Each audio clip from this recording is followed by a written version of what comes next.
Hi, this is David Baumblatt from Terabant Leadership. Thank you for joining the show. Today, we're going to do an update on current events, focusing a lot the Trump administration, the war in Iran, and the politics surrounding this type of war.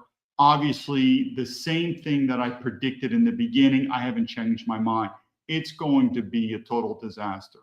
Very similar what the other wars were. And that's what I'm saying. I've said many times again, I'll say this now. We'll do another video on Donald Trump. People are saying, do you have regrets on Donald Trump and this and that? We'll do more videos on it. But my feeling on Donald Trump is very simple. I would say I'm not like the other Trump former supporters who then say they don't want to back him. And that is, who would I have voted for? Kamala Harris, which is another reason I don't believe in voting anymore. I think it's obviously overrated. But the point is going back to that election, who would you vote for? The Democrats? Other Republicans? No. Donald Trump, like I said, because we had to get on with the episode, but I thought I'd put this out, is he's definitely was very different. But what he promised, and again, back to these wars, we'll show videos. I think as simple as it can be, which could be very similar to other politicians, what he promised, what he preached, he's not following up on. But he was very different than most in terms of nationalism. And at the same time, you may have regrets with Donald Trump. And again, I don't believe that voting is going to be the answer to the future of America. But who else would you have voted for? Still can't think of any candidates, which I keep saying the best is yet to come. So we'll go on today's episode. But like I said, who would you have voted for differently? The Democrats or other Republicans? Not really. I still think Donald Trump, this is what we have, people. This is the best we had. Anyway, this is something else. What I do is sometimes I just don't have the energy to debate or argue with people unless I feel like they are very intellectual and they're making some good points. Otherwise, it's absolute retardation. And so I will block people. Why? Well, let's look at this video right here to kind of show you, remember, and we're going to do a video again. This is about the COVID. We'll do another video about that, but you don't remember these times? Look at this woman here. And again, these are her fellow military veterans. And what did her fellow military veterans say? Comply. And I don't know her story, but good for her and stuff like that. But like I said, just like a good soldier, follow orders. These are the other military veterans. But the point being is just how I said, I just don't have the energy to argue with people. Go back to COVID. Think about it. Think of all those arguments you may have had with people with the vaccine. And you're right, meaning hopefully you didn't get the vaccine or this or that. You would have probably thought, something, I should have saved my energy and time and everything, not even to argue with these people. They're retarded. And so the point is let them get the vaccine, let them do it. The same thing with these other people arguing about the topics that I bring forth, like the government, yes, like the Trump administration, who's definitely off kilter, yes, like about China. We're going to go into it, or even about Israel, which is very sensitive, as we know. Let's go to another topic here, and this is very important. This is where I keep saying, I think we all know this is the libs of TikTok, and we all know the libs of TikTok, if you know them, these people are MAGA hardcore, and MAGA always likes to point out that the problem in America are liberals. What do I think? I think MAGA are liberals. Absolutely. I think they're corporate capitalists. I mean, these people are not nationalists or conservative at all. Do you think I'm wrong? This is the libs from TikTok here. So here we go. So the libs of TikTok wants to say the Democrat frontrunner, this woman, Francisca Hong, so obviously Asian, as you know that, she's been hospitalized and she's psychotic and this and that, and she's trying to point to all these reasons. And what did I say here? Let me bring this back. Hopefully everyone can see this stuff. Yeah, let me bring this up. And I said, you really know how liberal America is when the libs of TikTok, which should be the most conservative, even these people are liberal. They're focusing on this woman's mental health or whatever. What's the obvious? Why would I go? This is going back to the point, the same thing, Vivek Ramaswamy. I've said many times, you can be a non-white person and you may easily add value to America, welcome there. But at the end of the day, why would I want anything other than a European man? And when you say European, yeah, that's white. That's it. We'll do some other topics of these people thinking they're European, meaning a white man. Why would I want anything else than a European man to be the leader of a European country. And if America's not a European country, then that's a pretty good debate right there. But they don't. So the libs of TikTok seeing the absolute obvious, and they don't say that, one, she's a woman. I mean, do you really prefer? Women don't even prefer women to be leaders, let alone men. And then ding, ding, ding, Asian. I mean, do you think you're going to go to these non-Western countries and be the leader of these countries? You think you're going to go to Israel and be the leader of Israel if you're not Jewish? Nothing wrong with that. I think it's smart. But again, and this goes to the Western world. Why would I want anything other than a European man to be the leader of a European country? That's too radicalized for the liberal MAGA. They're just they would call me a racist. That's what MAGA now is. They're fighting racism, but that's what we have. This is the libs of TikTok. This is our nationalist movement here. Too afraid to call out that. Here we go to another one here that I thought was pretty interesting. This is where, like I said, MAGA has just totally changed. Anyway, I don't know if you see this. I don't know this woman. She's Trisha. She's a big MAGA person on here. She's talking about, this is the EB5 program. I'll let you read this real quick, and I'll do a snippet on this.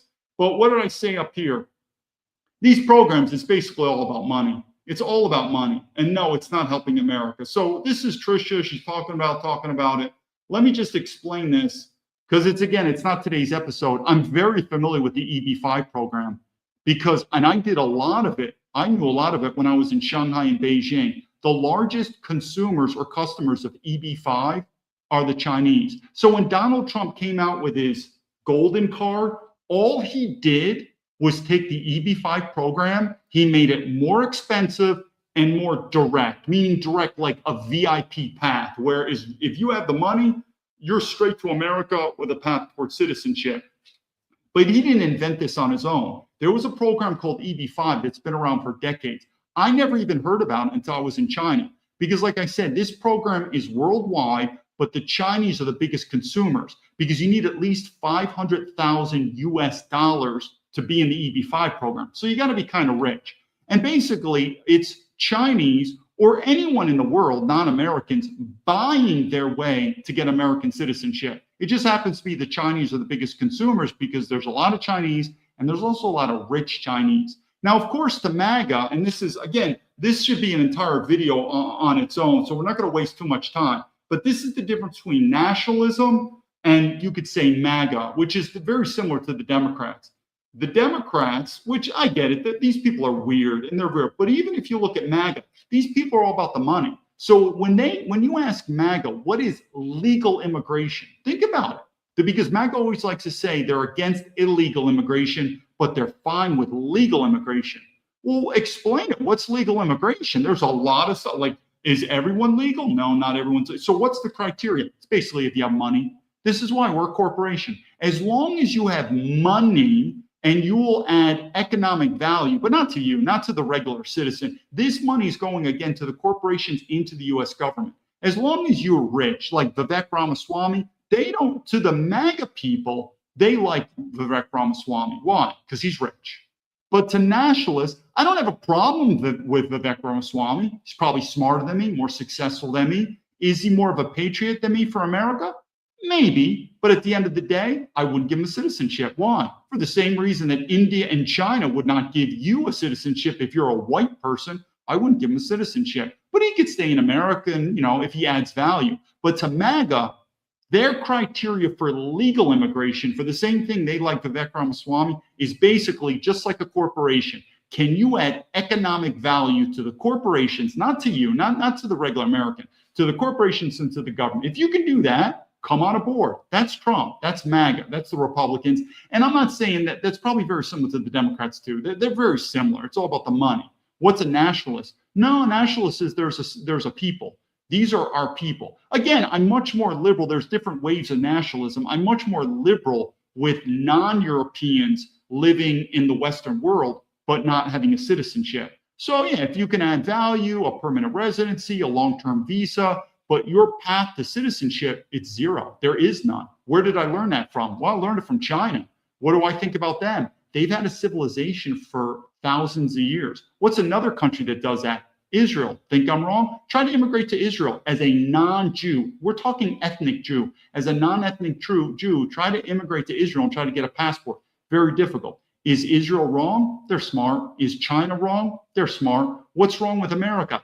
Partly we're dumb because most of the American citizens, the testosterone's dropping, the intellects, everyone's jerking off on OnlyFans these days, taking medications and eating GMO foods.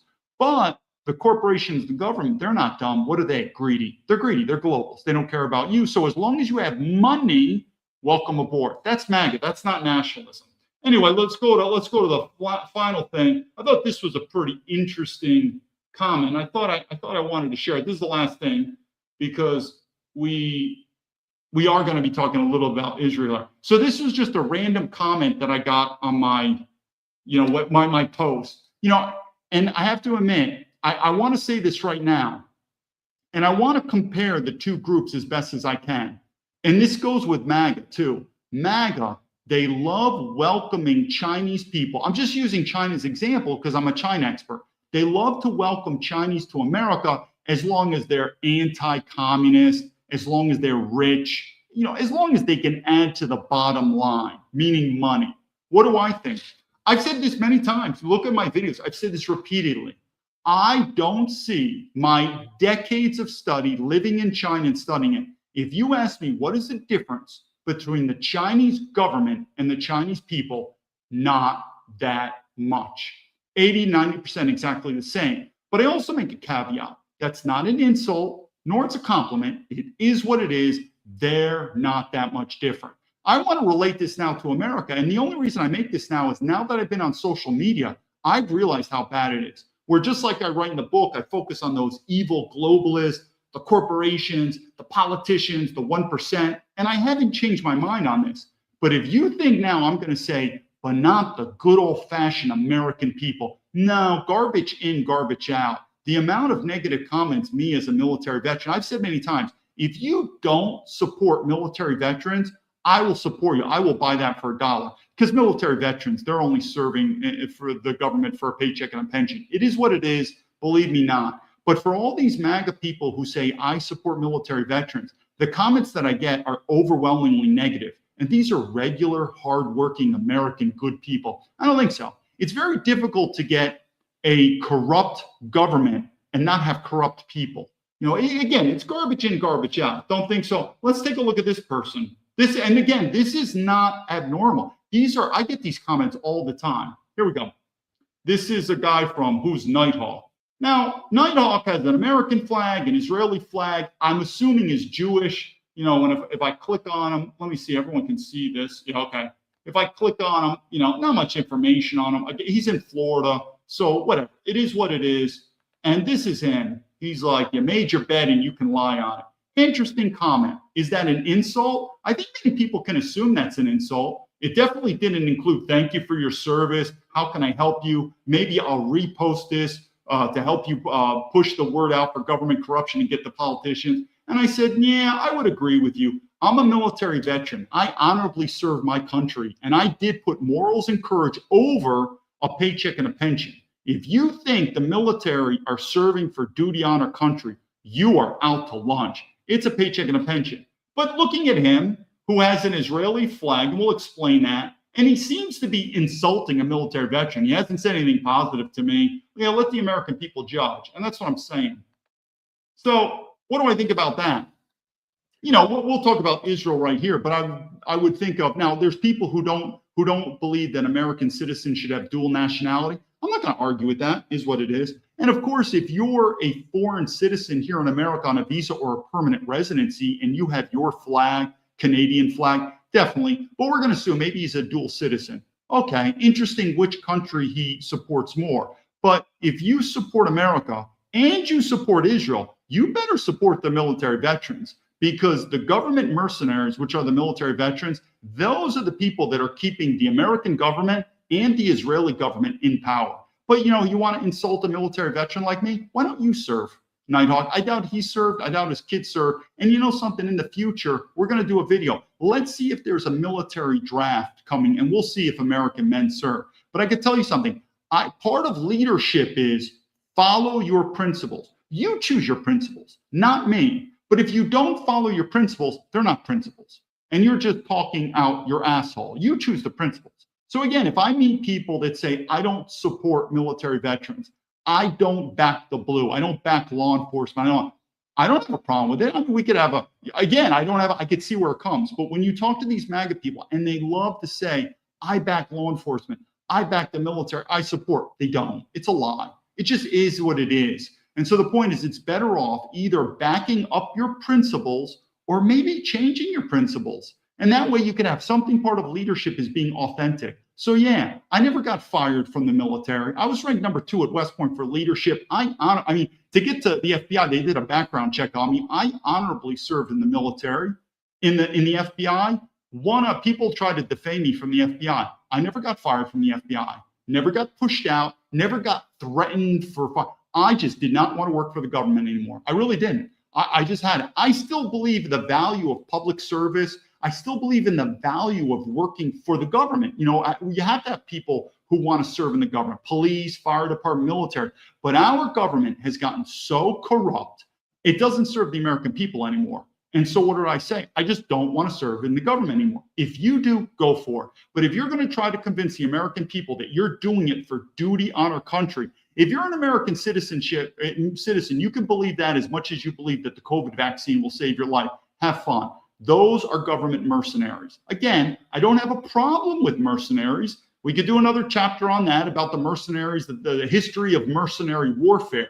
But you don't thank a mercenary for their service. They're doing it for money. If you think these military veterans are going to Iran to destroy Iran, to protect your Christianity in America, to protect your European culture in America, and to protect your freedoms, then, like I said, have another boost of the COVID vaccine, because that's not going to happen. Anyway, let's look at today. So today, like I said, we're going to be talking about some updates about the Iran war and where it's going. I can tell you something, not a very good thing. So let's go the first one on this.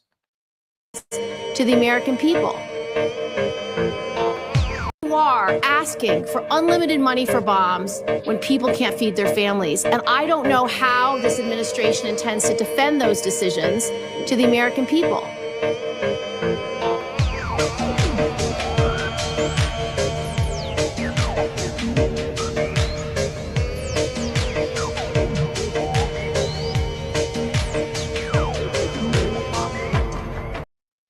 So, we talk about money right now, but it's almost like monopoly money. At the end of the day, until that money bites you as an American citizen, it's all government funny money, but it will.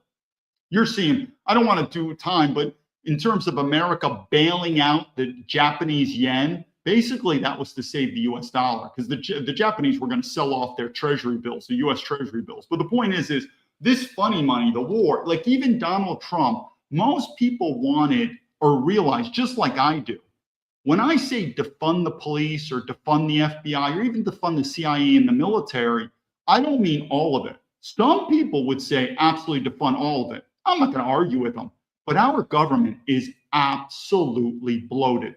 And we are going to be taken to the bankruptcy of the bank court sooner or later.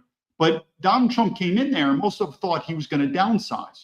Big government makes small men. Time to make small government making big men. And guess what he did? He's blowing this government up, at least from the security industrial complex. I'm telling you, people, sooner or later, it's common sense. It's coming back. I mean, this is why this is not a finance channel, but you don't think I believe in the future high value investment of both blockchain technology, because we're going to go crypto, and gold, hard asset. It's coming. Why? US dollar is going to go down either way. But anyway, what I want to do, I thought this is interesting. Well, let's do this video in terms of the economics of America. But Donald Trump saying he's going to save the economy and these tariffs and he's going to bring back work to America won't happen, people. Won't happen at all. Manufacturing to Mexico, rather than just, why can't American manufacturers make it cheap enough that you don't import it from China? Why is it that John Deere is considering moving manufacturing to Mexico rather than just doing cheaper labor, I assume? Well, it's not just cheaper labor. There's technology and there's other things. But so Trump says, well, if we have these tariffs, then those companies will just manufacture here. But think that through. If you could today manufacture it cheap enough so that you didn't have to import anything, Wouldn't you do it? They'd be doing it already. The problem is that even if you said, you know what, it's made in America, and would Americans pay a little bit of a premium to be able to buy American made? No, they don't. And that's a good point, because we don't really care. The thought of us being a patriotic nation anymore is a joke. Just say we're not patriotic anymore. I'm not patriotic. I just say, am I patriotic to the Patriots? Yes. Who are they? That's a good question. But to America, 350 million diverse Americans filled with these corporations. When you say you love America, what does that mean? You love people. You really love 350 million Americans. I would say to be gracious, 50% of Americans, that's being gracious, I probably could identify with. The other 50%, I have no clue who these people are. So this whole thing of buy American, we don't care. Think about it. Why is China doing so well? Because we're not a patriotic nation. Made in America, made in China, whatever's cheaper. And who did we learn that from? The globalist corporations. For the same reason they closed the factories in America and they open them in China and India. They don't care about you. Follow the money. We're a corporation. You really think workers are loyal to these globalist corporations they're working for? The corporations aren't loyal to you. Why would you be loyal to them? That's how it is in our country, people. It's not going to work. Anyway, let's talk a little about China here from Donald Trump. I thought this is interesting. Iran's about to get 400 rocket launchers. President Xi told you that China would not give or sell Iran any weapons. And there's a new report that Iran's about to get 400 rocket launchers from China going through Pakistan to Iran. Well, that would be surprising. I mean, things like that happen, but that would be surprising. He told me very strongly he wouldn't partake, and he knows I'd be quite disappointed. Yeah, please. And he's coming here, I think, on September 24th. Kind of weak language, don't you think? From the enemy of America, I would be disappointed. Is China helping out Iran? Yup. Are we helping out Ukraine against Russia? Yup. Are we helping out Taiwan? I mean, this is the way it happens all throughout the world. But you're also seeing China's getting stronger. One of the things, though, that I keep saying is why America is going to collapse is we continue to use our taxpayer monies on building this bigger and bigger military machine. It's too big. Now, it is true, China is spending more and more on their military defense. Not even close to America, though. What if we use more of this taxpayer money on more of the infrastructure, education, healthcare? We want to continue like the Roman Empire to go forward. We'll see where that goes. It's going to break the bank. But the people that are going to make money off these wars, and there will be, it's not going to be you, meaning the regular American citizen. Your taxes are going to go up and your US dollar is going to go down. But Trump and his family and the corporations and the military industrial complex, they're going to make a lot of money. And for what? For what type of freedoms are we fighting for? For this? This is similar to what happened to me. Is this the America we want? American with a felony that could put him in jail for up to.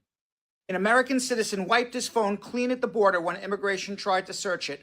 And now the federal government is charging that American with a felony that could put him in jail for up to 5 years. This is absolutely true. Federal prosecutors have charged Samuel Tunick, a U.S. citizen, after customs officers entered a passcode he provided and his Google Pixel allegedly erased all of its data. Tunick was returning from the DR through Atlanta. His phone reportedly ran a type of self-destruct software which allows users to create a separate duress credential that wipes the device instead of unlocking it. Tunick was indicted under 18 U.S. 2232A, a law that's barely ever used. It prohibits the destruction or removal of property to prevent a lawful government seizure. Now, the prosecution's theory is that the phone was merely the container. The digital data was the property, and Tunick knowingly caused that property to be destroyed while the officers were trying to seize it. The government doesn't have to prove that the phone contained anything illegal. The wiping of the phone is the crime. Now, Tunick's lawyers argue that the detention and seizure were completely unlawful. He was targeted because of his political activism. He was not given his Miranda warnings and certainly wasn't given access to an attorney. Now, what everyone has to understand is that CBP updated their rules for phone searches in early 2026. And the new rule says CBP can refer any traveler, including a U.S. citizen, to secondary inspection without any suspicion. A basic manual phone search can be conducted without a warrant, without probable cause, without suspicion. Under current CBP policy, an advanced forensic search requires reasonable suspicion or a national security concern plus supervisory approval. But in Atlanta, there's special rules, and there's binding precedent from the 11th Circuit that says the Constitution itself does not require suspicion even for a forensic border search. And that's why the government can take your phone, especially in Atlanta, hook up wires and download stuff. Now, if a citizen does not unlock the phone, CBP, under the new rules, can detain the device, delay your inspection, but because you're a citizen, you have to be allowed into the United States. Now, for Tunick, the critical issue is intent. Installing software or duress passcode is not illegal. Ordinary deletion for privacy is also not illegal. So if he deleted the phone well before he got on the plane and then entered the customs area, what did he do wrong? Nothing. But the statute expressly covers conduct before, during, or after a search. So if you know a search is about to happen, you now can't delete your phone. Now, Tunick has been charged but not convicted. The government still has to prove the seizure was lawful and that he intended to defeat it. Let me know what you think in the. So again, part of leadership is you allow leaders to lead and you allow lawyers to litigate. In America, you have lawyers being our leaders, hence all the politicians. So this is from a leadership standpoint. And that same thing happened to me. So the first part is we're only looking at this. This is, again, my leadership take on it, because this system's not going to work. Meaning, like I said, we're going to Iran. We're fighting all these wars. How's your freedom in America? So we're going to destroy Iran, take out their nuclear capabilities, whatever, do a regime change, and then we're going to get the freedom we want in America. Really? You think so? So the first thing in this case, we're only looking at U.S. citizens. If you're a foreign national, it doesn't count. It's another issue. U.S. citizens. Now, this happened to me. They can. It's what's called the border exception rule. It's unconstitutional as can be. Why? Because you look at it from leadership. But if you look at it from legal standpoint, again, you have some lawyers say it's constitutional, others lawyers that say it's unconstitutional. Guess what? You don't trust lawyers. It's not their job for leadership. But here's the deal. If you go in through border and entry, you don't give up your password to it. This is what happened to me. They will seize that device. And through the FBI, they will eventually break in. I just gave them my password because I know it. Because if I did not give them my password to my technical devices, they would seize it. I mean, you might not get it back for months and you might not get it back for a year, but they will get into it and they will seize it. Now, we have something called the Fourth Amendment, probable cause. They don't need it. They don't need it. And that's why it's unconstitutional. But here's the point. Most people in America never serve in the military. If you think this is okay to do unlawfuls, it's unconstitutional, but you're going to say it's constitutional. Searches and seizures of U.S. citizens' device, these are very intrusive, meaning before 50 years ago, they might go in your bag, look at some papers. Do you know how much information, private information you're carrying on your computer and your phone? Now, again, if there's probable cause, evidence of some type of crime, now we're in the Fourth Amendment. They don't need it. All they need to do, this is me, they have no evidence on my case. And to this day, I'm telling to the American people, where's the evidence? You know why they're not coming forward? That's how the government works. It's called a cover-up. So again, you're coming through border, whether it's in Mexico or an international airport like I did Chicago, the FBI, the Customs and Border Patrol, all they have to do is, yep, let's go in it. And that's it. It's unconstitutional. But like I said, if anyone thinks that's fine, then you sign up for the military when the draft comes and you go do this. Because here's another thing, too, when I said about the Iran war. Not only are we fighting this war, are we going to get our freedoms back? Are we going to get our Christianity back? Is that what's going to happen? We're going to destroy Iran, and then America is going to become more of a Christian nation? Wow, really? There has never been a Christian nation. You don't live in one now. We had godly people get on boats and come over here so they could worship. Godly people. We've had the greatest Bible preachers in the 15, 16, 1700s. Godly people. Some of the people that constructed this country, godly people. But it has never been a Christian nation and never will be. Well, I definitely think that America was much more a Christian nation 100, 200 years ago. But do I think we're a Christian nation now? Absolutely not. No way. Do I think people care? I don't think people care. As long as we have money and the illusion of freedom. As long as you have money, that's basically it. We turn into a corporation. But I would argue with them. I would say, 100 years ago, or the earlier back you go, I would say we were much more of a Christian nation. A Christian nation would never have killed and displaced 20 million Native Americans. So I don't want to change the subject here. I'll do an issue on Native Americans, but like I said, do I think there's genocide going around, with the Israelis and the Palestinians? Is that a genocide? I'm not going to argue with you. Did our founding fathers commit a genocide to the Native Americans? I'm not going to argue with you. Are the Chinese committing a genocide to the Uyghurs? I'm not going to argue with you. I don't know why he's changing the subject though, but I think the key is at least to admit our faults and stuff like that. But I would still say we were more of a Christian nation. But yeah, what our forefathers did to the Native Americans. But I'll do another subject on that specifically. But what's interesting is this, and I believe, I don't want to change the subject, but we're about to talk about the Jews. So let's warm this subject up. But I do believe the Palestinians are a people. Do they have a right to exist? Sure. I mean, we all do, but you got to fight for your right to exist. No one hands it to you.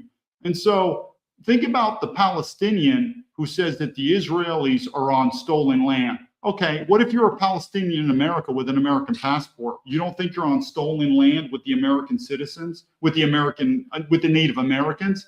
Probably so. I think it's sad, but I think at the end of the day, if you said what land belongs to what people, unfortunately, human nature is who's ever willing to fight and die for. Does America belong to the Native Americans? I don't know who belonged it to it before. That doesn't condone genocide. And I've always said this. I still believe the Native Americans should get a piece of America to have their own country. We have 50 states. I would not have a problem giving them one state. I do believe the Palestinians are a people, and I believe they should have their land of their own. How big? Where is it? I don't know. They're going to have to decide, and they're also going to have to fight for it. But unfortunately, people taking over land, just like the Jews. Did the Jews deserve to have Israel? Well, they're going to have to fight for it. My biggest issue is why does the American government, meaning you, the American taxpayer, why do we have to fund it with our military? But what's happening there, it's similar. What land belongs to what land with Russia and Ukraine? I don't know. Who's ever willing to fight and die? Taiwan. Does Taiwan belong to China, or is Taiwan an independent nation? Who's ever willing to fight and die for it? That's at the end of the story. So if you start saying this land belongs to this people, this land belongs, these lands have changed for centuries and centuries and thousands of years. Whoever is willing to fight and die and put their flag up, I'm not saying that's the morally right way, but it's the sad way of human nature. But I do agree. Was there a form of genocide committed by our founding fathers to the Native Americans? I'm not going to necessarily argue with that. Who are still left out and living in poverty. A Christian nation would never have thought that owning slaves was pleasing to God, or that it lined up with Scripture in any way, shape. As you can see, sometimes I don't watch these whole videos. I'm not sure where he's going on this. I guess maybe the white man were really bad. I don't know. Then I would look at him and say, then maybe you should leave America and go to a Christian nation. So I get it. There's definitely things that our founding fathers did that I would consider wrong. No one's perfect. And I do think, I don't want to change the subject, but I think there's also a difference in genocide, that if you have an intent where you want to wipe out a certain race of people, that's pretty evil. That's what I consider to be genocide. But if you just want the land and the people, and I get it, they don't want to leave. They're willing to fight to the death to keep their land. So you go to war and you end up killing them. But your intent really isn't to kill them. You just want the land. Is it still bad? Yup. Is it different? Yeah. So I think our founding fathers, they didn't want to kill the Native Americans. They wanted the land. But in so, they told the Native Americans, if you don't give up the land, we're going to kill all of you. It's a brutal world out there. But would I still consider that a form of genocide? Yeah, I mean, I'm not going to argue with you at all on that. But to the Native Americans, I think it's a lesson to other countries in the world, to include Western countries. You better be secure with your country, your land. In fact, now you look at other countries into looking at America, that if you are not secure in your land. Look at Iran. Maybe America is going to come there and take it away from you. So to the Palestinians, hey, if you want your right to exist, the sad truth of human exist, you got to fight for it. You got to fight for it. Do I think America, taxpayer money and American military should be paying for Israel to do this? I don't. I think it's their war, and let them do it. Same thing with Iran. The same thing. I think America's falling apart. And I think most middle-class Americans, if you ask Taiwan and Beijing and Russia and Ukraine and Iran and Israel, I think most of them would say, we don't care. Just stay out of it. And best of luck, and let the winners win and the losers lose. That's not saying that the winners are morally righteous, but the sad fact with human nature is sometimes might makes right. To include, I look at America. I don't look at America anymore as a righteous country. It's a powerful country, very powerful. And I think many people, they look at the end of the day, who's got the money, who's got the gold, and who's got the guns. That's power. And as long as you got the gold and you got the guns, I think people also will overlook your morality and say, sounds good to me, I'm willing to follow. And that's how America gets their way, and most people are fine with that. We'll see if that keeps going. Spetros, the Native Americans fought for. Yeah, I mean, unfortunately, they lost. And like I said, I mean, I would have said, and again, we don't want to talk about so much of the Native Americans, but I would be okay to give, we have 50 states in America, to give the Native Americans one state to have their nation. But if the Native Americans say, no, we want America back, winners win and losers lose. You lost. But be very careful if you're a white person. One day it could be reversed on you, that we could lose our land. And it's one thing to lose the majority of your land. It's another to be completely wiped out as a people. So maybe that's where we take mercy upon the weak. So we beat the Native Americans. I don't believe it was intentionally we wanted to kill them, but we wanted the land. And they fought for it and they lost. But they still could get a small piece of land. Same thing with the Palestinians. I still believe they are people and they should deserve a piece of land. But at the end of the day, they're going to have to fight for it and figure out where, what, and how that's going to happen. But I said many times, I think the regular American citizen, if you said, do you support Israel or do you support Palestine? I think they'd say neither. I think they'd say neither. I could care less. I got problems paying for my kid, that there's a mortgage. I got a lot of problems in America. I just want to stay out of it, meaning my taxpayer money. And whatever, let the best man win. I think that's how a lot of Americans are, meaning the ship is sinking in America and it's time to worry about our own.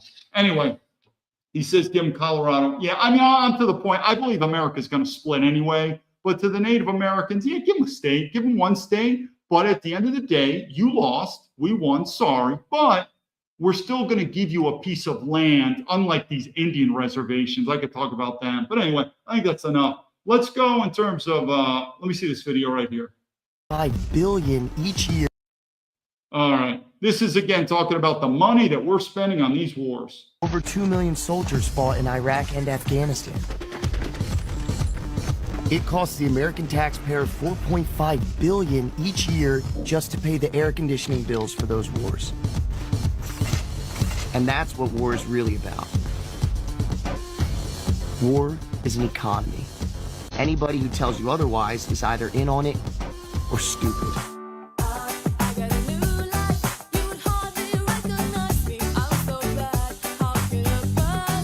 Secretary Pete Hegseth revealing the war has now cost more than $37 billion.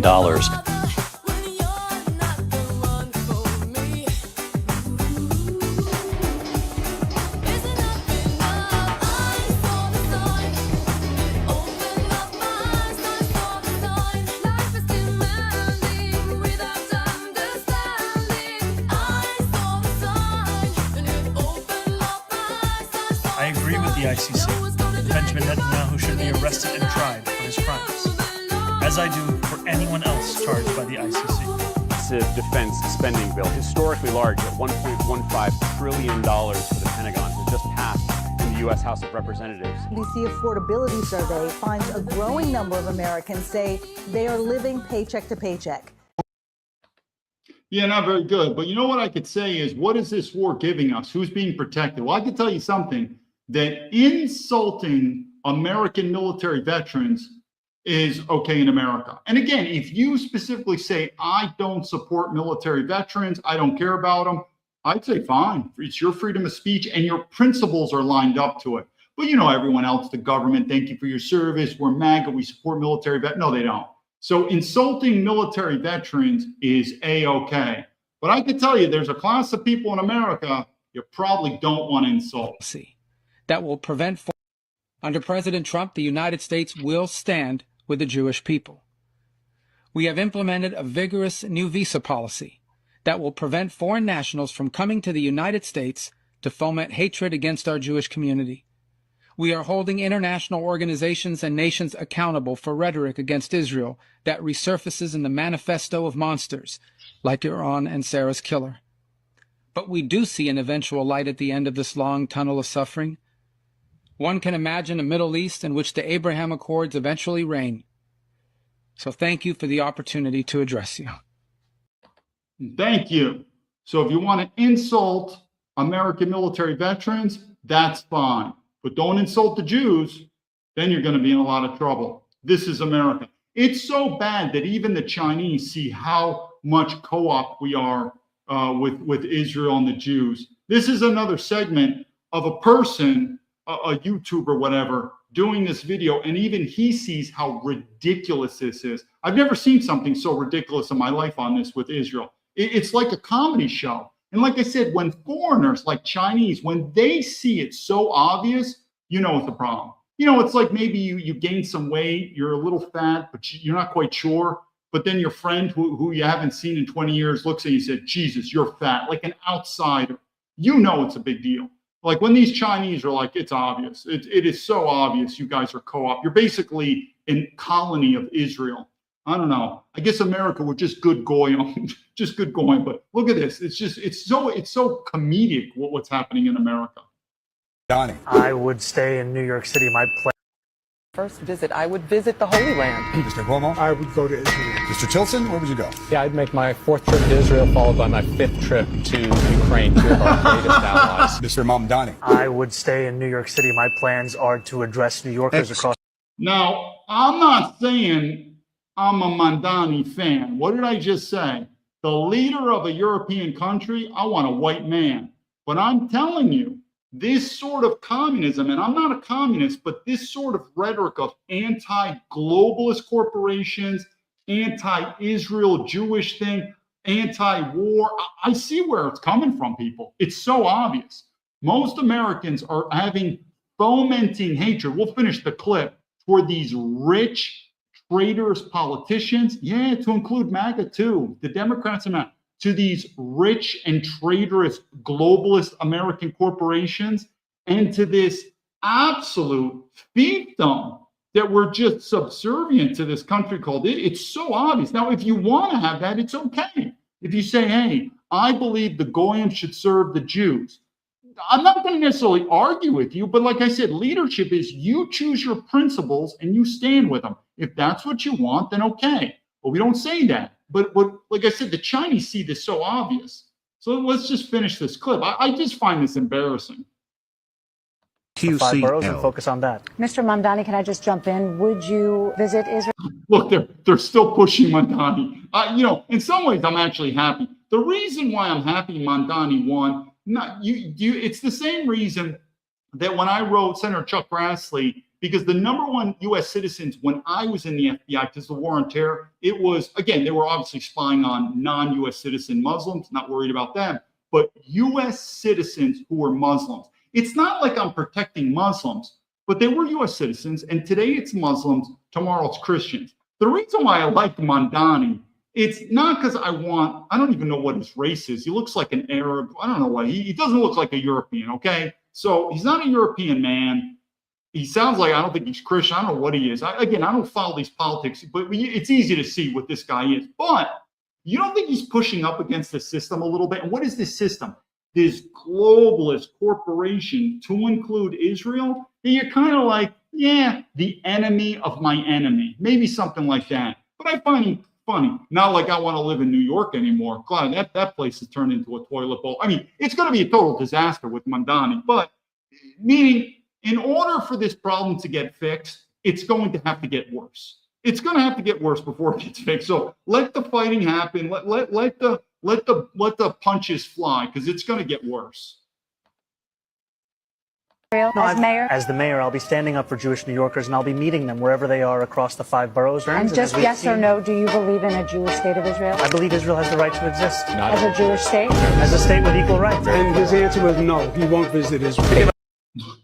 If these politicians could spend just a little bit of that effort, that devotion to military veterans, and trust me, we military veterans need to police our own ranks. Because I said, 50% of military veterans are serving for a paycheck and a pension, not for duty on a country. I get you. To include law enforcement, the FBI, the CIA, a lot of it needs to be defunded. I get that. But just imagine, but at least common sense, I'm an American politician. I get my salary from American citizens. Should I honor military veterans or active duty military veterans more, or a foreign country? It doesn't matter necessarily it's Israel. Even if they said Canada, technically the 51st state of America, but even if they said Canada, it doesn't make any sense. Like, where did Canada or UK or Germany come into this equation? Same thing, like, where is this coming in? These are American politicians who are collecting a paycheck from American taxpayers, and they have an obligation to serve Americans. Where the fuck is this country, Israel? And I'd say it. If they would just have that much devotion toward military veterans, which they don't. But like I said, I think about the COVID vaccine. What if someone said, you're wrong, man. I'm going to get these vaccines. I'm going to get these boosters, and you're crazy. You're going to die, and I'm going to boost I'm going to boost my kids. I'm going to boost my whole family. What do you do sometimes? Let them do it. I don't know. Survival of the fittest. Maybe you'll even allow. I'm trying to think of the German phrase. The Germans call it Reinigung, the cleansing. Maybe it needs to be cleansed out. Maybe the Americans want to be good goyim. Okay, then I guess let the Americans be good goyim and let the Jews rule over them. I guess so. Have it. Like, what do you do? Sometimes you can't convince it. But I have to admit, Mandami, not a fan of his, but I kind of like him just because he's pushing up against the system, because it's not going to work. This thing's going to go down. Anyway, we'll just finish this up. Who gives a f about visiting Israel like it's some form of gotcha? First visit, who gives a shit? Yo, I would go to Montreal, Quebec, and get a poutine. Yeah, you see the commenter at the end. That's how the Chinese are. Because like I said, when I look at them, I said, you see it too? You see this Israel relationship with America? They look at me like, it's obvious. It's so obvious. That's when you know, oh, it is obvious. I told you. And that's where America, like everything changes. When I was in the FBI, the relationship with the Israeli, it's called the Shin Bet, is the FBI, and the Mossad is their version of the CIA. It was very ambiguous. No one would really say it, but they weren't our ally, but you were definitely not saying they're our enemy. It was just a very ambiguous relationship. But remember, I was in the FBI in 2004, so, about 20 years ago. I think now, though, and this is also the good and the bad of the internet. A lot of information is coming out, and sooner or later, empires are going to show their cards. You're just going to see it, meaning when there's direct action like wars and finances, it's going to be public information. That I think now the American public, or at least an educated American citizen who watches the news, I think right now they should. I mean, the Chinese can do this. I mean, if the Chinese can do this, these people don't even speak English here. They're watching the dubbed in Chinese news programs. I do think, though, it has changed since 2004 to where now the common American citizen is scratching their head and saying, do we have an unhealthy relationship with Israel? And when I say unhealthy, that means it's like a friendship where one friend takes more than they give, like an imbalance, like, sort of like a parasitic relationship. Do I think more Americans well, MAGA's not, though. This is where the MAGA is pro. Sometimes I wonder if MAGA is America first or Israel first. Now, again, if you're Israel first and you think Israel should come before America and you think America should be an Israeli colony, I'm not going to argue with you, but say it. Say that's what you want and those are your principles. But that's pretty much, it seems to be obvious. Spotlight, I see your comment on Nick Fuentes. I'll get to that. We just have 2 quick videos and then we'll go. Here we go. The next one. Dealing with inflation. CBS.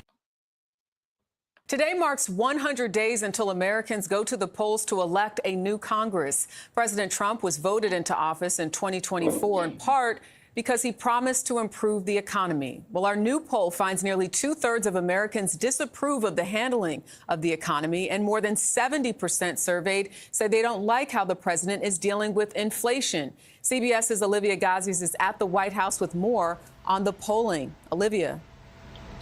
Good evening, Jerika. That poll also found that nearly 80% of Americans believe the administration is not focusing enough on lowering prices, a political liability with the midterms fast approaching. I don't think anyone else sees a better plan. Administration officials are acknowledging the complexities of the Iran war as the conflict President Trump once said would last just 4 to 6 weeks nears its 6th month. Yes, it's been difficult, but I, for one, am quite thankful that he is taking the difficult right to do the thing that I think historians will look back on and say was the absolute right thing to do. But a new CBS News poll shows a majority of Americans still favor ending the war now, rather than pushing Iran to give up more. And 63% say the war is going badly for the United States, giving Democrats ammunition. Let's stop the devastation to our economy, which is raising gas prices all across the board. That's what we've got to do. Sit down, negotiate. Let's end this war. Just cut the losses where they are. Yes. That would be a huge, huge mistake. While most Republicans say stick to the mission. I don't think we ought to just cut and run. If we can stand.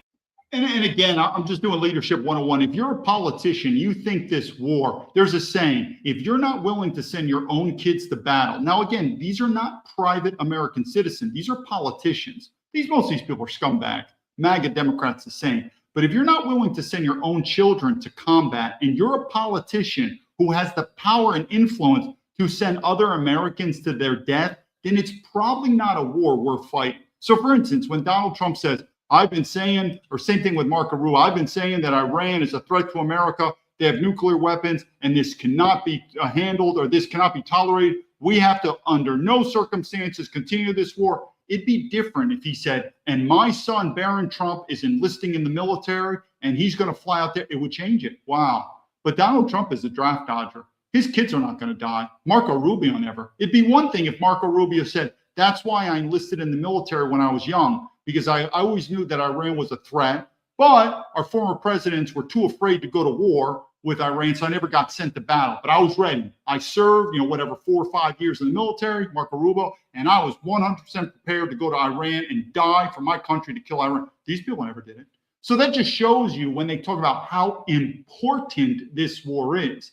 It's important enough for you and your children to go die, but it just seems to be not important enough for them and their children to go die. What does that mean? It means it's not a security threat. It just means it's not a security threat. And don't you think, remember I talked about the COVID vaccine, how it comes, don't you remember the war on terror? That was another reason, like I said, why unlike the FBI whistleblowers who got a lot of attention because it was during a Trump campaign year, when I blew it on Chuck Grassley, that was the war on terror. So the FBI was good, the war on terror. And it wasn't this mafia party with the Democrats, Republicans. It was basically the FBI spying on normal American citizens. Well, they don't care about you. They don't care about me. So the point being is these threats. So again, today, Iran. If we don't destroy Iran, our country's going to fall. You don't remember Afghanistan, ISIS, the war on you don't think any of this stuff is repeating? And I don't want to change the subject, but I'm telling you, the COVID, there's a round 2 coming our way.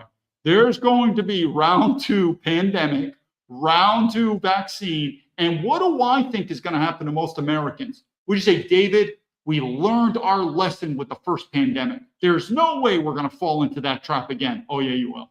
Oh, yeah. Now, if you stood your ground for the first pandemic, then you're probably going to be even stronger. But most of the sheep that just dwindled off, they'll follow it again. It just happens. I think it's part of leadership. You have to understand the DNA of people, of the human being. Round 2 is coming. So again, Iran, this is so important.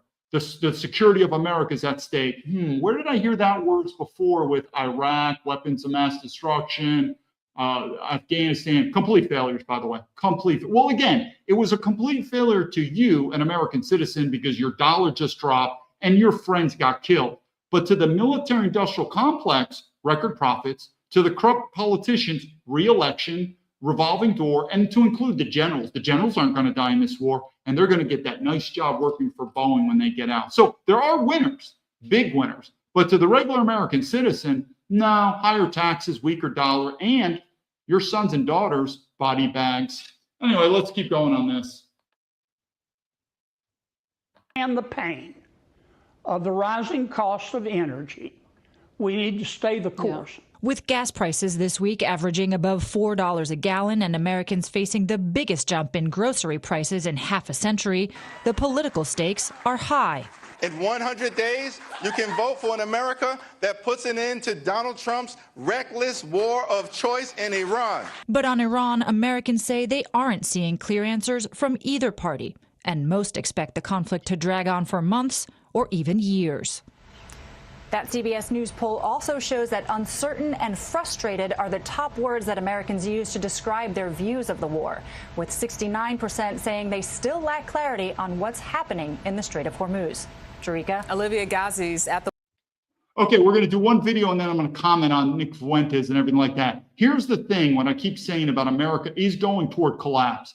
It could quite possibly go to revolution and maybe civil war. Sounds strange? Let's see where this goes. But here's the litmus test I keep saying. And this is coming from a West Point grad that, again, my background is in the military. What is the litmus test that shows why America is falling? It's called the military draft. I hope that Trump does not do the typical taco move, which is horrible leadership. Because, this art of the deal, let's see, remember, this guy never served in the military, but I hope he does a full ground invasion to Iran. I believe if he does, a possibility of a U.S. draft, a military draft is going to come. And that's the key element I keep saying, why America is collapsing. Why America, that when people push back and say, David, guys like you come around always every year or so, America's doom and gloom, America's doing bad. But it's all false and we get better and better and better. Okay, let's just talk about one thing. It's called the military draft. If you are a nation and you cannot muster soldiers, men, to fight and die for a nation, which we did before, Vietnam, Korea, World War II, all these wars, we did it before. Normal countries are able to do that. Why? It's called patriotism. I don't think we could be able to do it anymore. Don't think so. And if we can't do that, that is a clear sign that America is going to collapse. I've said this many times. I grew up during the Vietnam era, meaning the father figures were Vietnam vets. And I did make fun and belittle the draft dodgers who escaped to Canada. I have now totally changed. If there was a draft now and some guy said, hey, David, no way, I'm escaping America and I'm moving to Canada. Do you think I'm an immoral coward?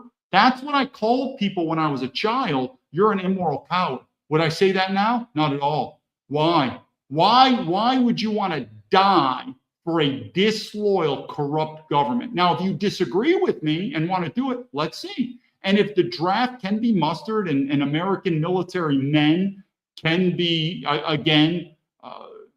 attended and transformed and sent overseas to potentially die for America for whatever reason, then I'll admit I'm wrong. I don't think it'll happen. Don't think it'll happen at all.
Jeez, did that guy have a Nazi swastika? Well, don't want to change the subject because I don't see all these videos. Don't think that's going to fly today. Try to wear a Nazi swastika back then or now. At least back then, maybe there was a little bit more freedom of speech, but we'll continue on. I want to give this because I want to say for a lot of people, it's a shame. What the Chinese have over Americans is we don't really study history that much. If you live in China, you will realize that, and there's a reason why, because the Chinese, they're just very envious and proud of their history, where in America, we're supposed to be ashamed of our history. But besides that, from a strategic standpoint, study history. Study history. But look at this time in America, and you realize we've changed so much. There is no way in hell we're going to do a military draft now. Women are allowed, transsexuals, men, it's just not. Patriotism for what? For the corporations, not going to be. We'll keep going. But think about those men who served, even though these wars were still, you could say, retarded, Vietnam, but they did. They were either voluntarily drafted or maybe involuntary, but they served. It's amazing what they did. These are our military veterans. This won't happen now. Won't even. And again, I don't blame them.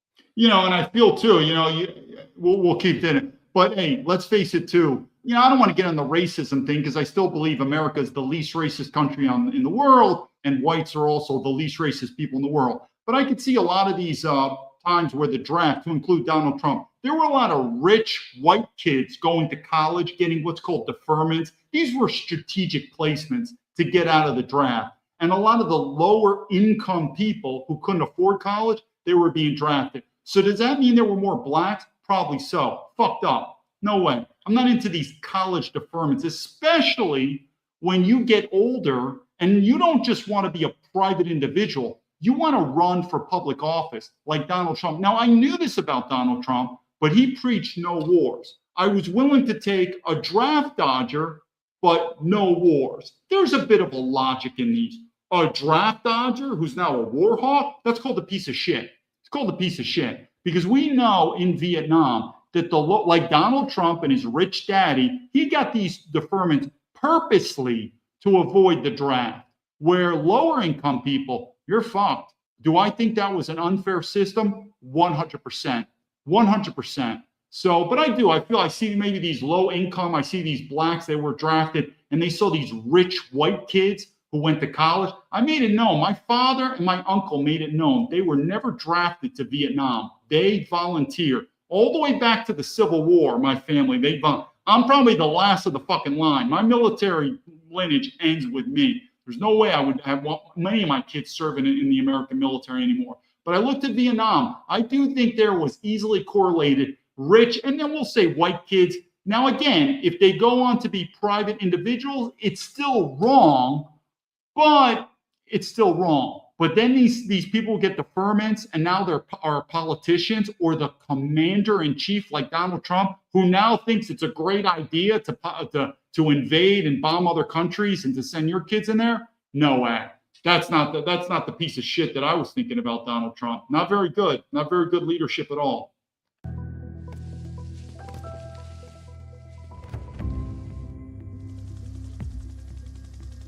Okay, good. So they mentioned some of this stuff. Yeah, this was wrong. This was absolutely wrong.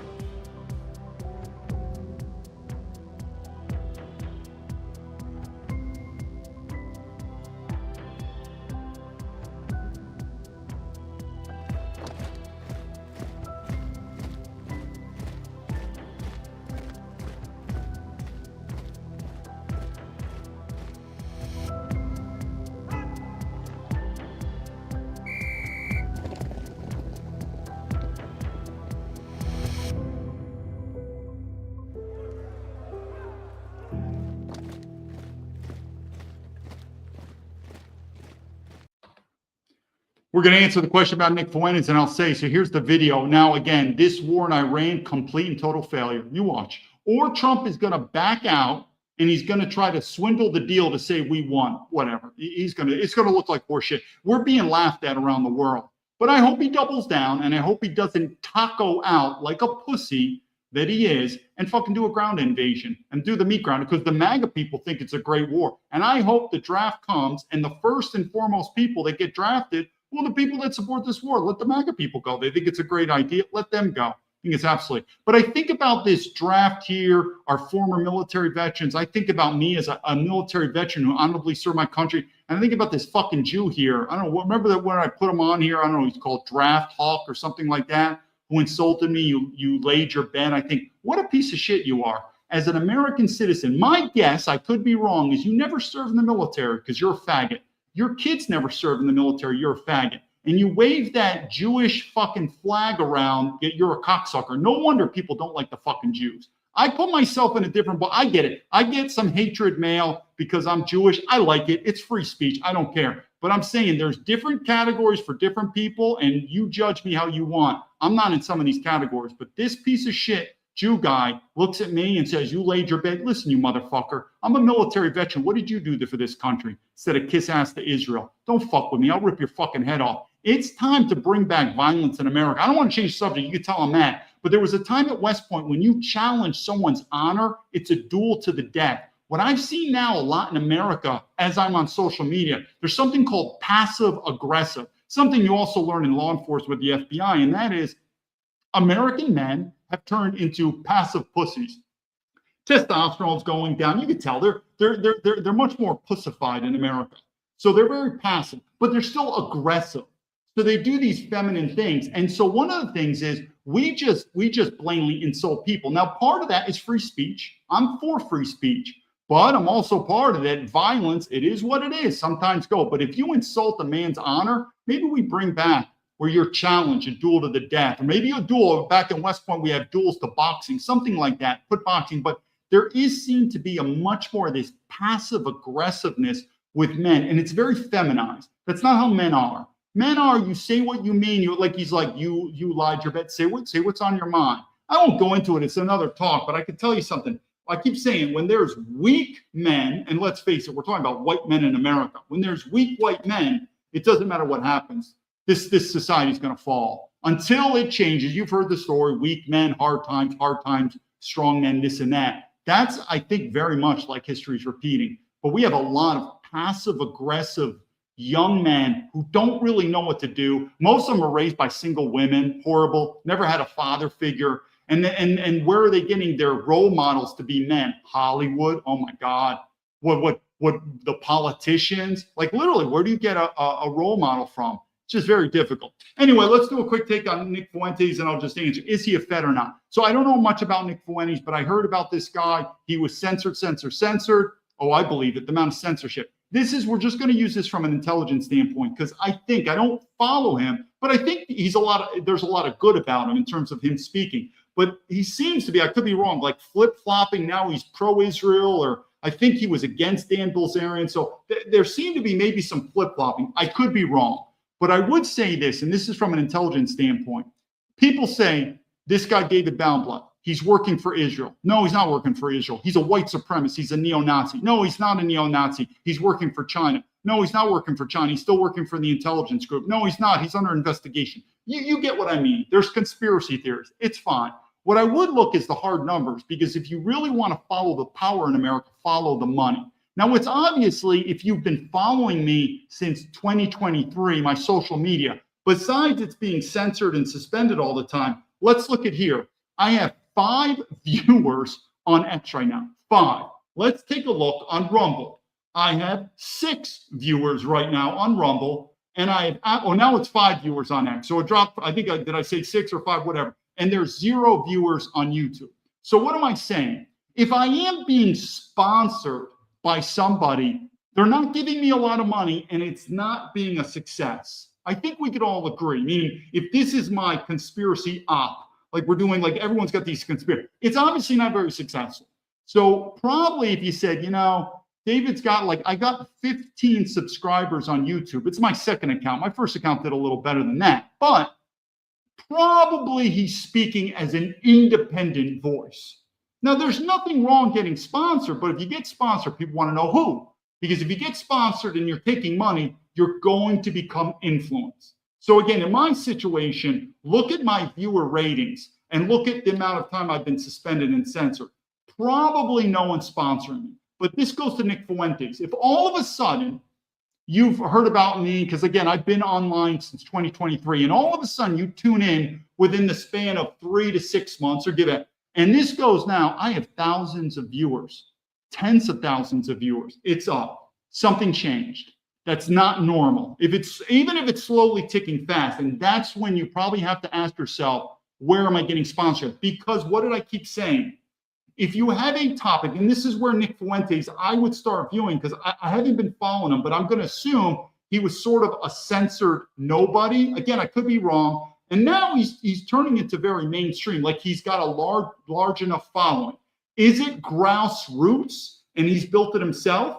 Could be. But I would look at where was that litmus, where was that axis where the powers changed fast.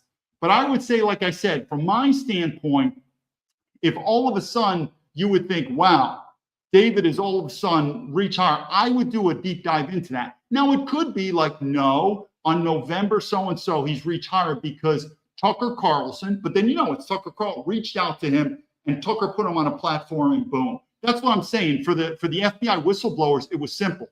They were pro-Trump and they played the party line with MAGA. And then you had Kash Patel, you had Dan Bongino, and they were paying them money. These guys were unemployed. They were paying them money, and they said the party line. And they were told to stay away from it. If anyone's heard what I say, I don't speak very highly about the Republicans, and I've even said mainstream media, to include Fox News, it's all corporations. But if you would have saw me, even though I like Trump, when I say the number one enemy of America are the American globalist corporations and the American globalist government, that's it. I mean, it's sort of like in some way saying you're anti-Israel. So that's why I would never get any support. But they did, and that's why. So I would say is I don't know when Nick Fuentes went from, you could say, unknown censored to right now, I'd say he's a very well-known person. If you could focus in on that dot, that data access dot to find out what happened, then maybe you could see. But I would say is from the security industrial complex, and this goes with this stuff, there needs to be a threat. And just so I can repeat it, I believe that if you're on social media and your topic is not about politics, it's not about leadership, and it's not about religion or spirituality or philosophy, because they're all connected.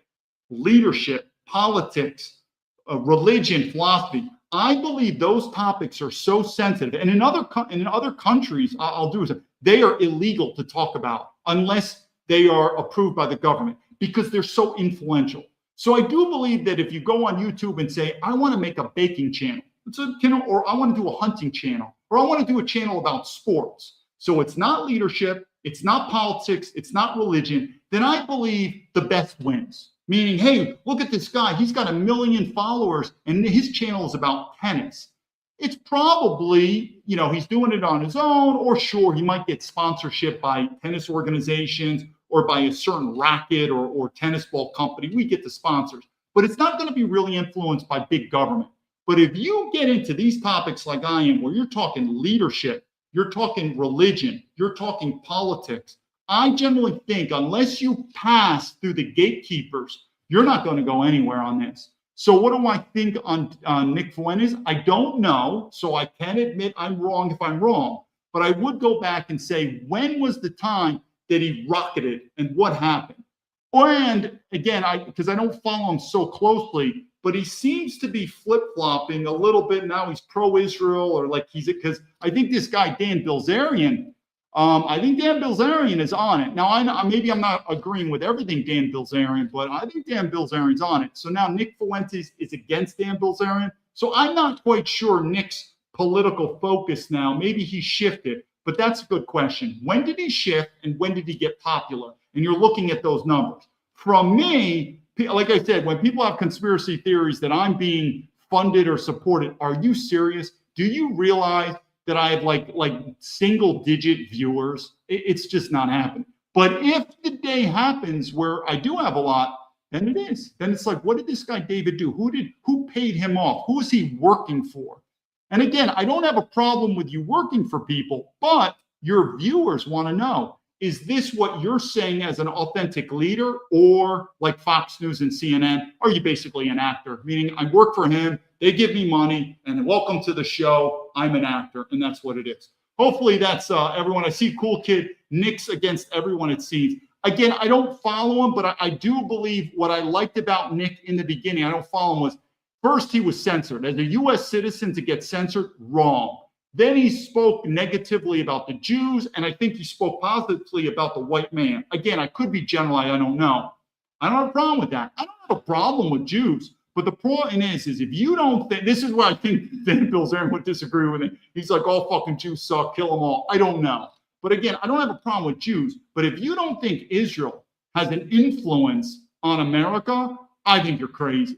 And so Nick, his point is, hey, we need to bring back the white man, make this like a white man. Like Nick is a white nationalist, and he believes that the Jews are destroying America. Yeah, I'll buy that for $1. I'm not going to argue that much with him. But again, his politics may have changed. Maybe it's more complex than that. I don't know. I haven't been following. But I do know, though, Nick is, you could say in some way, shape, or form, he's getting mainstream. You start talking about that stuff, you know, the Southern Poverty Law Center funding neo-Nazis. Oh, yeah. Is there an advantage to have and the FBI does this all the time. I mean, they go on these fishing expeditions and they make these cases. Why? Because if the FBI does not have these manufactured terrorism cases, threats, well, then you as a taxpayer could say, why do we need the FBI? But all of a sudden, look at this terrorist attack. Boom, we need the FBI. So, like I said, politics, religion, leadership, even organizations will fund them, even though you're against them. Why? Because they need an enemy, right? Weapons of mass destruction, right? Remember Iran? If we don't destroy Iran, they're going to destroy you. We need a threat. So don't we think, look at ISIS. You don't think we're utilizing this money to include our intelligence agencies, even with Mossad building up and funneling money to these manufactured, fabricated enemies, so then we can justify the security state? So would there be institutions that would want that are ideology that have an ideological that are against Nick Fuentes, but they need them to be stronger so they could build up their platform? This is, I guess I agree, this is the conspiracy theories over and over. But if this keeps going, you could tell once trust continues to get devalued and decreased in America so much, sooner or later, people like me, this whole conspiracy theories, you know what people will do? I'm out of here. I'm not paying my American taxpayer anymore. I'm not paying taxes anymore. I'm not voting anymore, and I'm gone.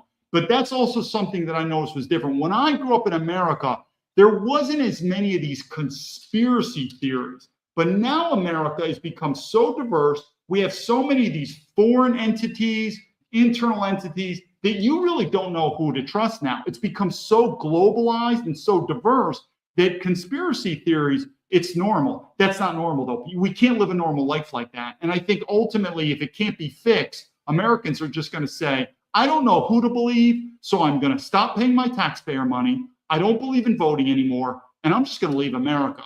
Not very good. This is where it's going. Anyway, I appreciate everyone's support. David Baumblatt from Terrabin's Leadership, telling the American patriots, this war in Iran, it's going down. It's not being fought for your freedoms, your Christianity, or your European culture. Think I'm wrong? Give it time, you'll see. And MAGA turning into a cult. Let them, when the war goes to ground invasion, which I hope there's a ground invasion, let them be the first Americans to get drafted so they can lead by example. Until then, lead to victory.